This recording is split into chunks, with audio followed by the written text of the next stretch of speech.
حي على الفلاح.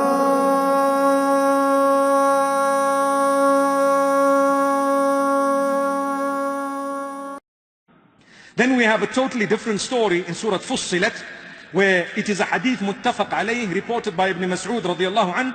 He says there were three people who gathered from among the mushrikeen of Quraysh. Two of them were from Quraysh and one of them was from Banu Thaqif. Or two of them were Thaqafis and one was a Qurashi from Quraysh. What's important is there were three of them. They were discussing amongst themselves. Big people, quite fat, but they were quite thick as well. So the one says to the other, do you think that this Allah that Muhammad ﷺ is calling towards, do you think Allah can actually hear us? So the others say, well, I think if we whisper, maybe he can't hear. But if we speak loudly, maybe he can hear. And they had an argument. And the other one said, well, if he can hear us speaking loudly, then I'm sure he can hear the whispers as well. And this debate happened between them. And Allah subhanahu wa ta'ala revealed verses. Like I said, this hadith is muttafaqun alayh. Verse number 22 of Surah Fussilat. وَمَا كُنْتُمْ تَسْتَتِرُونَ أَن يَشْهَدَ عَلَيْكُمْ سَمْعُكُمْ وَلَا أَبْصَارُكُمْ وَلَا جُلُودُكُمْ ولكن ظننتم أن الله لا يعلم كثيرا مما تعملون.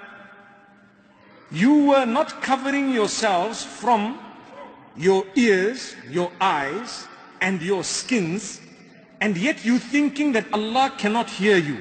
What Allah is saying is, Allah knows what you're doing. Not only Allah, your eyes will bear witness, your ears will bear witness, your skin will bear witness, and you are still thinking perhaps Allah didn't hear us. Your tongue, your mouth will also bear witness. And this is why another verse revealed on a similar occasion, verse number 80 of Surah Al-Zukhruf.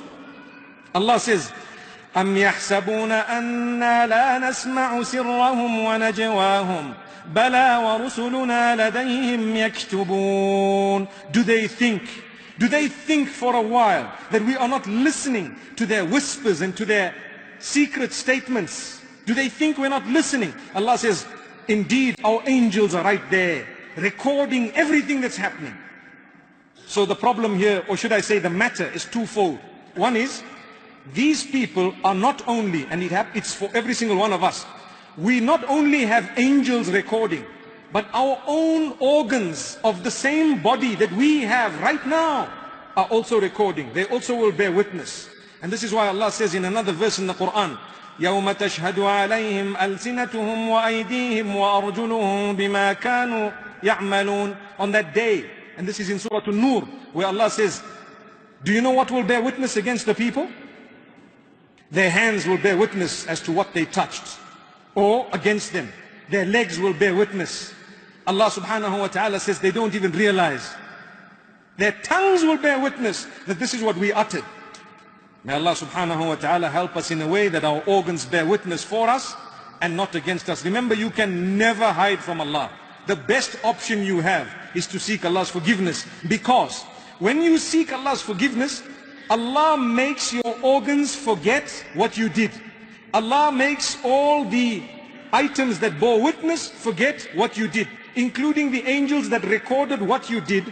It is wiped out and erased in a way that they themselves don't know what you did, because Tawbah wipes out whatever you've done in the past. تَجُبُّ مَا قَبْلَهَا, wipes out whatever was before it. So ask Allah's forgiveness, and Allah subhanahu wa ta'ala will forgive you and will forgive all of us.